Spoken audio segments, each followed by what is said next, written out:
नमस्कार दर्शकों, आपके साथ एक बार फिर से हाजिर हूं मैं विवेक शर्मा और आप देख रहे हैं उत्तर बंगाल एवं सिक्किम का 24/7 television news channel SK live. अब बढ़ते आज की प्रमुख खबरों पर विस्तार से। पूर्व घोषित कार्यक्रम के अनुसार आज पूरा पश्चिम बंगाल लॉकडाउन। सिलीगुड़ी में भी देखा लॉकडाउन का असर। कोरोना वायरस के सामुदायिक प्रसार को रोकने के लिए पश्चिम बंगाल सरकार के द्वारा सप्ताह में 2 दिन लॉकडाउन की घोषणा की गई है। इसी के तहत आज पूरा पश्चिम बंगाल, उत्तर बंगाल पूरा क्षेत्र लॉकडाउन चल रहा है। उसका असर आज सिलीगुड़ी के तमाम क्षेत्रों में देखने को मिल रहा है। हालांकि सिलीगुड़ी अभी भी लॉकडाउन की स्थिति में है। दिन प्रतिदिन कोरोना वायरस संक्रमण के बढ़ने के मद्देनजर सिलीगुड़ी में संपूर्ण वार्डों में लॉकडाउन चल रहा है। बाजार, हाट, दुकान सब कुछ बंद है। आवागमन भी पूरी तरह से ठप कर दी गई है। जरूरी परिसेवाओं को छोड़कर सब कुछ लॉक है। पुलिस प्रशासन लगातार अभियान चला रही है। लॉकडाउन उल्लंघन करने वालों के खिलाफ कड़ी से कड़ी कार्रवाई भी की जा रही है। लॉकडाउन में नहीं रोक पा रहा है कोरोना वायरस का कहर। उत्तर दिनाजपुर जिले में संक्रमित मरीजों की संख्या पहुंची 1000 के पार। कोरोना वायरस संक्रमण पर अंकुश लगाने के लिए ही लॉकडाउन की घोषणा की गई है, लेकिन लॉकडाउन की घोषणा के बावजूद संक्रमित मरीजों की संख्या में लगातार बढ़ोतरी हो रही है, जो काफी गंभीर चिंता की बात है। उत्तर दिनाजपुर जिले में कुल संक्रमित मरीजों की संख्या 1000 को पार कर गई है। जिले में 2 शहर इस्लामपुर और रायगंज में लगातार मरीजों की संख्या में इजाफा हो रहा है। इन दोनों शहर में 3 लोगों की मौतें हो चुकी है। अकेले रायगंज में ही संक्रमित मरीजों की संख्या 150 पहुंच चुकी है। लॉकडाउन रहने के कारण भले ही आज भीड़ नहीं है, लेकिन अन्य दिनों सड़कों पर भारी भीड़ देखी जाती है। यही कारण है कि रायगंज में संक्रमितों की संख्या काफी बढ़ रही है। स्वास्थ्य विभाग की तरफ से दी गई जानकारी के अनुसार उत्तर दिनाजपुर जिले में कुल संक्रमितों की संख्या 1051 पहुंच चुकी है, जिनमें से 655 लोग ठीक हो चुके हैं और 396 मरीजों का इलाज कोविड-19 अस्पतालों में चल रहा है। स्वास्थ्य विभाग ने बताया कि संक्रमित मरीजों की संख्या में स्वस्थ होने वाले रोगियों की संख्या काफी ज्यादा है। आगामी 2 और 9 अगस्त के बंगाल में संपूर्ण लॉकडाउन को किया गया वापस। अब अगस्त में सिर्फ 7 दिन रहेंगे संपूर्ण बंदी। 31 अगस्त तक बढ़ा राज्य में लॉकडाउन। पश्चिम बंगाल में हफ्ते में 2 दिन संपूर्ण लॉकडाउन की पूर्ण घोषणा के तहत राज्य के मुख्यमंत्री ममता बनर्जी ने संपूर्ण लॉकडाउन के दिनों की घोषणा कर दी है। आज बुधवार को संपूर्ण लॉकडाउन के बाद अगला लॉकडाउन 5 अगस्त बुधवार को होगा। इसी तरह अगस्त में 7 दिन पूरे राज्य में संपूर्ण लॉकडाउन रहेगा। वहीं राज्य में लॉकडाउन को अब 31 जुलाई से बढ़ाकर 31 अगस्त 2020 तक कर दिया गया है। हालांकि मंगलवार को राज्य सरकार ने 9 दिन संपूर्ण लॉकडाउन की घोषणा की थी, लेकिन कुछ देर बाद राज्य के गृह विभाग ने ट्वीट कर जानकारी दी कि आगामी 2 और 9 अगस्त के संपूर्ण लॉकडाउन को वापस ले लिया गया है। राज्य में बढ़ते कोरोना वायरस संक्रमण की रोकथाम को लेकर राज्य सरकार ने अगस्त माह में 9 दिन संपूर्ण लॉकडाउन की घोषणा की है। ईद, राखी एवं स्वतंत्रता दिवस को ध्यान में रखते हुए राज्य में संपूर्ण लॉकडाउन बुधवार 29 जुलाई 2020 के बाद 5 अगस्त बुधवार, 8 अगस्त शनिवार, 16 अगस्त रविवार, 17 अगस्त सोमवार, 23 अगस्त रविवार, 24 अगस्त सोमवार और 31 अगस्त सोमवार को होगा। जिन दिनों को संपूर्ण लॉकडाउन नहीं होगा उस दिन आम लॉकडाउन के नियम लागू होंगे।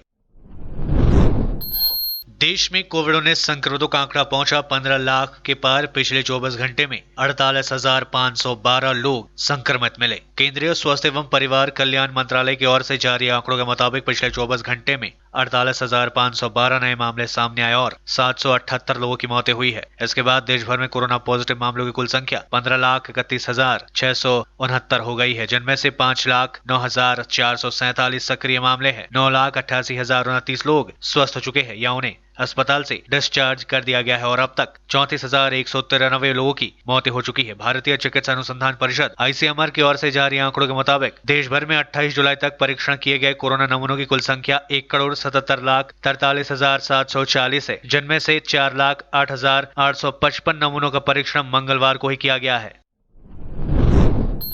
लॉकडाउन को सफल बनाने के लिए सड़कों पर उतरी रायगंज थाने की पुलिस। राज्य में कोरोना वायरस के बढ़ते मामलों को देखते हुए पश्चिम बंगाल की मुख्यमंत्री ममता बनर्जी ने सप्ताह में 2 दिन संपूर्ण लॉकडाउन की घोषणा कर रखी है। इसी घोषणा के तहत आज इस महीने के दूसरे सप्ताह का प्रथम लॉकडाउन राज्य के सभी जगहों में चल रहा है। लॉकडाउन में लोग अपनी दुकानों और व्यावसायिक संस्थानों को बंद रखे हैं। ये देखने के लिए आज भारी संख्या में विभिन्न क्षेत्रों पर रायगंज थाने की पुलिस उतरी थी। पुलिस के द्वारा उन लोगों पर कार्रवाई भी की गई जो लॉकडाउन के नियमों का उल्लंघन कर रहे थे। लॉकडाउन उल्लंघन करने के आरोप में कई लोगों को हिरासत में लिया गया। जो लोग बिना कारण घर से मोटरसाइकिल लिए यानी गाड़ी लेकर निकले थे, उनको भी समझा बुझा कर वापस भेज दिया गया। पुलिस काफी मुस्तैदी के साथ अपने कर्तव्यों का निर्वाह कर रही है। हालांकि इस बीच आज पूरे इलाके में अधिकतर दुकानें बंद है, रास्ते सुनसान पड़ी हुई और लॉकडाउन का असर काफी हद तक देखने को मिल रही है।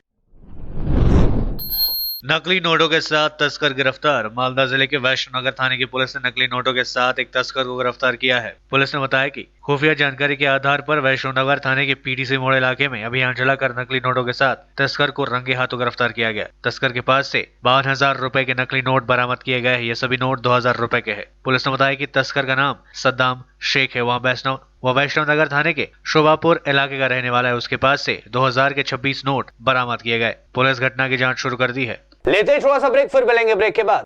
अपने सपनों को संजोने के लिए ओम डेवलपर्स लेके आए हैं Shri Shyam farm house villa, जिसकी पहले फेज के सभी प्लॉट्स बिक चुकी हैं और दूसरे फेज की बुकिंग और रजिस्ट्रेशन है चालू। प्लॉट की साइज है 3 से 6 कट्ठा तक, तो देर किस बात की, अभी फोन उठाइए और बुक कीजिए।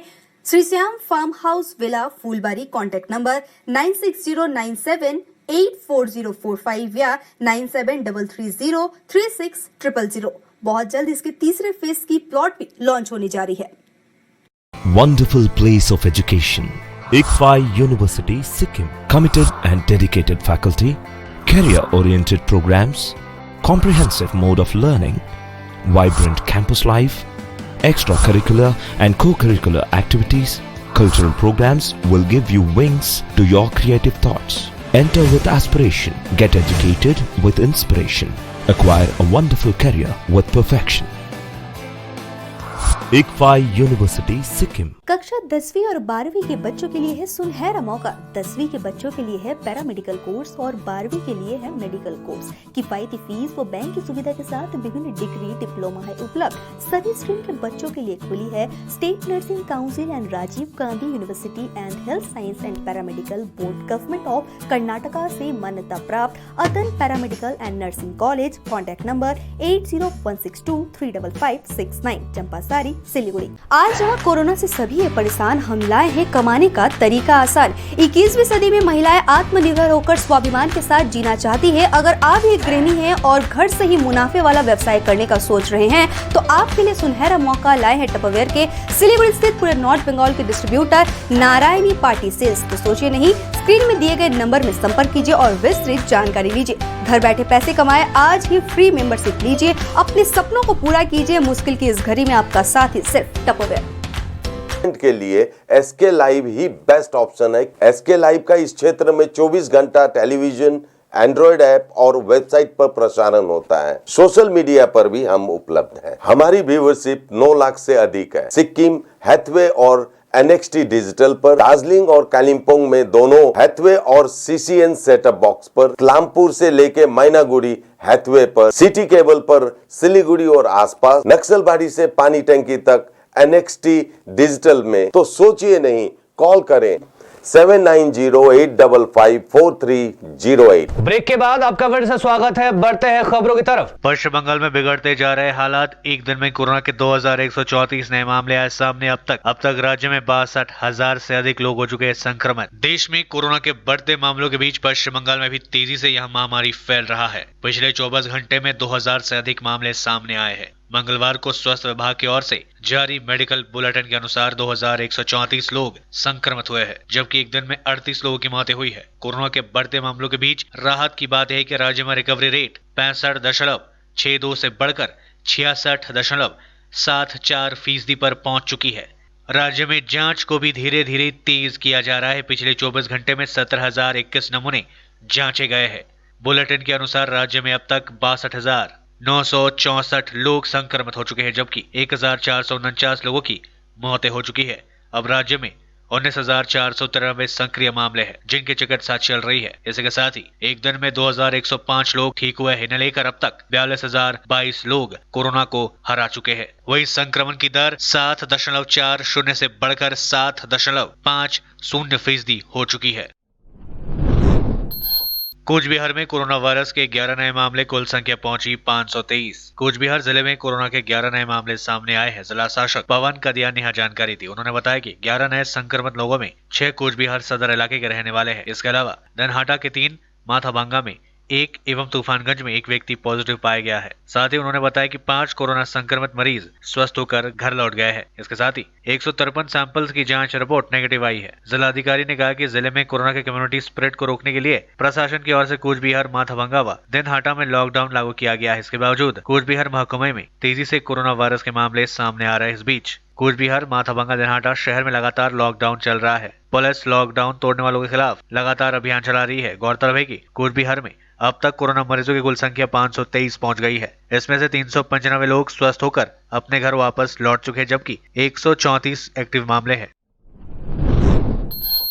भारतीय नौसेना ने हिंद महासागर में घेरा चीन को, सभी प्रमुख युद्धपोतों और पनडुब्बियों को की तैनात। लद्दाख में चीन की हरकत को बर्दाश्त न करने का संदेश देते हुए भारतीय नौसेना ने हिंद महासागर में लगभग सभी प्रमुख युद्धपोतों और पनडुब्बियों को तैनात कर दिया है। 15 जून को गलवान घाटी में दोनों देशों के बीच हुए हिंसक टकराव के बाद यहां तैनाती शुरू हो गई थी, जो अब पूरी कर ली गई है। सूत्र के अनुसार चीन की हरकत के जवाब में भारत सरकार चौतरफा अभियान छेड़े हुए है। थल सेना, वायुसेना और नौसेना को सतर्क करने के साथ ही कूटनीतिक और आर्थिक मोर्चों पर भी चीन को घेरा जा रहा है। चीन को संदेश दिया जा रहा है कि पूर्वी लद्दाख में उसके घुसपैठ को भारत बर्दाश्त नहीं करेगा। तीनों सेनाओं के प्रमुख करीब रोज आपस में संपर्क कर चीन को स्पष्ट संकेत देने की रणनीति पर काम कर रहे हैं। तीनों सेनाओं के बेहतर तालमेल में चीन को जवाब देने की तैयारी है। मछुआरों की खुले किस्मत, जाल में फंसी 16 लाख रुपए की मछली। बंगाल के पूर्व मिदनापुर जिले में दीघा इलाके में सटे बंगाल की खाड़ी में एक फ्लाइंग शिप की तरह देखने वाली एक मछली स्थानीय मछुआरों के जाल में फंस गई। उसे बेचकर एक ही झटके में लाखों रुपए मछुआरों ने कमा लिए। यह मछली करीब 800 किलोग्राम की थी। मछुआरों ने उस मछली को 2100 रुपए प्रति किलो के हिसाब से बेचा है। इस विशाल मछली को ट्रेलर की मदद से जाल के किनारे लाया गया। इस मछली का नाम मछुआरों ने चिलशंकर फिश बताया है। ऐसी मछली जापान और अन्य देशों में सप्लाई की जाती है और जहां इसके दवाओं को बनाने में इस्तेमाल किया जाता है। इस विशाल मछली को पकड़कर मछुआरे बेहद खुश है और उनकी कमाई भी लाखों के ऊपर चली गई है। आज पहुंच रहे हैं 5 राफेल विमान। जोरों से चल रही है स्वागत की तैयारी। अंबाला एयरफोर्स स्टेशन के आसपास चारों गांव में धारा 140 लागू, घरों की छतों पर चढ़ने से लगाई रोक। 5 राफेल फाइटर विमान आज दोपहर अंबाला एयरबेस पर पहुंचेंगे। इसके लिए कड़ी सुरक्षा का इंतजाम किया गया है। एयरफोर्स स्टेशन क्षेत्र और आसपास के 4 गाँव में धारा 144 के तहत निषेधाज्ञा लगा दिया गया है। एयरफोर्स स्टेशन की ओर जाने वाली सड़कों की सुबह से ही नाकेबंदी कर दी गई है। सुरक्षा की दृष्टि से लोगों को एयरफोर्स स्टेशन के आसपास बने मकानों के छतों पर चढ़ने पर पाबंदी लगा दी गई है। दूसरी ओर शहर में राफेल फाइटर विमानों के आवागमन के मद्देनजर हवन और यज्ञ किए जा रहे हैं। लोग जगह जगह हवन कर रहे हैं। शहर के विभिन्न क्षेत्रों में तिरंगे बलून के गुच्छे लेकर राफेल का स्वागत करने की तैयारी में है। हालांकि प्रशासन ने लोगों को ऐसा करने से मना किया है।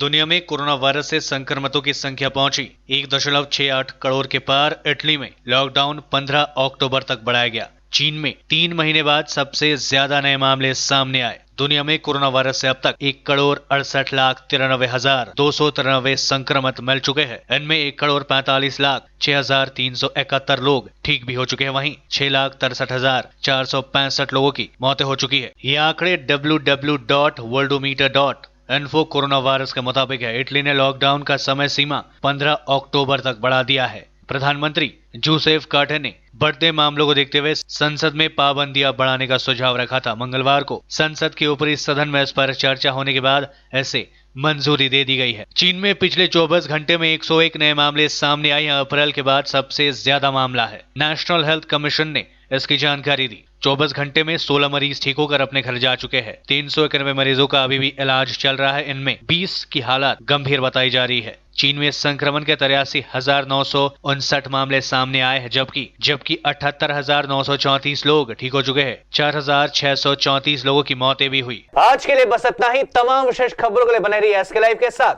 आपका समय, आपकी खबर। धन्यवाद।